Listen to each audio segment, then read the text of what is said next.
वो गौतम गंभीर जिनकी अगुवाई में team India white ball cricket में कमाल कर रही है, उनकी अगुवाई में रेड बॉल में इंडिया का डाउनफॉल क्यों हो रहा है?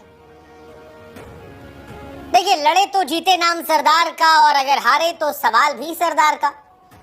गंभीर की अगुवाई में जब केकेआर ने ट्रॉफी उठाई थी तो क्रेडिट गंभीर साहब को भी गया था, बड़ा क्रेडिट गया था।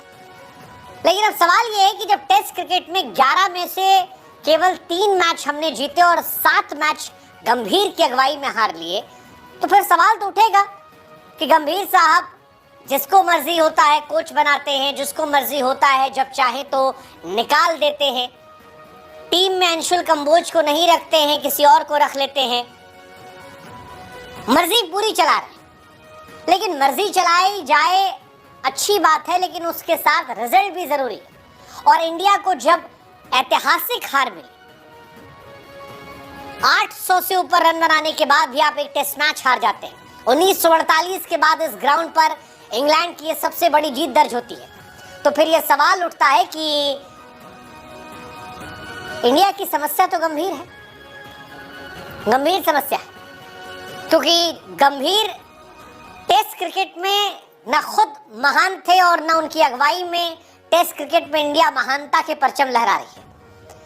रोहित शर्मा, विराट कोहली का जो दौर था उसमें गंभीर के आने के पहले जीत की नई नई इबारत रोज लिखी जाती थी।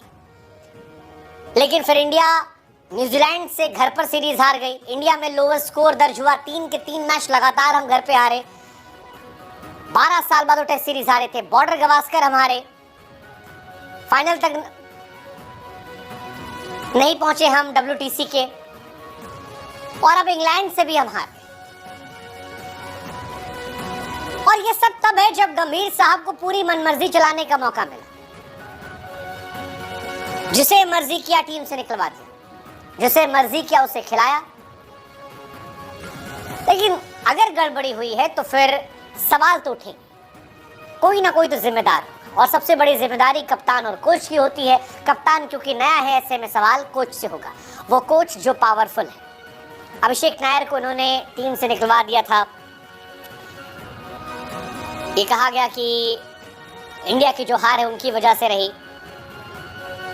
इस सीरीज से पहले भी सवाल उठे थे कि श्रेयस अय्यर का सिलेक्शन क्यों नहीं हुआ, सरफराज खान क्यों नहीं आए, अंशुल कंबोज जो अच्छा कर रहे थे वो क्यों नहीं पहुंचे। ये सारे सवाल उठ रहे थे। ये सवाल शांत तब थे जब लोग ये मान रहे थे कि चलिए परफॉर्मेंस आ जाएगी। लेकिन अब सवाल उठेगा कि मोहम्मद शमी को टेस्ट टीम में जगह क्यों नहीं मिली गई, शार्दुल खिलाए गए तो फिर गेंदबाजी क्यों नहीं करवाई गई, अर्शदीप सिंह को टीम में रखकर मौका क्यों नहीं दिया गया। ये सारे सवाल उठेंगे और ये सवाल बड़े हैं। इंडिया जीता हुआ मैच हारी है, 471 364। पहली दूसरी पारी बनाने के बाद अगर इंग्लैंड आपको 5 विकेट से हरा देती है और छक्का मारकर मैच फिनिश करती है, तो ये सवाल बहुत बड़ा है, बहुत बड़ा सवाल है। गंभीर प्रत्यक्ष तौर पर मैदान में तो नहीं थे, लेकिन अप्रत्यक्ष तौर पर टीम चुनना, स्ट्रेटजी बनाने की बड़ी भूमिका थी। और टीम के सिलेक्शन को लेकर बहुत सारे सवाल है, क्योंकि सिलेक्शन में मनमर्जी चलाई गई है, ये खुले तौर पर विजिबल है। लेट्स जस्ट होप कि इस पर काम किया जाए, बेहतर सिलेक्शन हो, वरना ये सवाल बढ़ेंगे। टेस्ट क्रिकेट में गंभीर की परफॉर्मेंस बहुत सवालिया निशान है। जबरदस्त कोलैप्स हुआ इंडिया का। पिछली बार अभिषेक नायर पर बिल फट गया था, इस बार किस पर जाएगा? 1948 के बाद यह हार थी। 10 कैचेस ड्रॉप हुए इंडिया के, 10 कैचेस। और सबसे बड़ा सवाल सिलेक्शन का ही है। श्रेयस अय्यर की जगह बनती थी, शमी का एक्सपीरियंस आप यूटिलाइज कर सकते थे।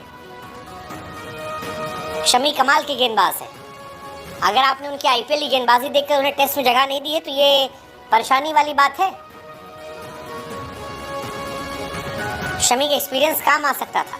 बुमराह शमी कमाल की जोड़ी होती। ये सवाल उठेंगे सारे, गंभीर सवाल है और इनका जवाब भी देखना होगा। लेट्स जस्ट होप कि अगले मैच में कुछ चेंजेस हो। वैसे अगर आपको टीम बनानी हुई तो आप क्या चेंजेस करते हैं, कमेंट सेक्शन में बता दीजिए।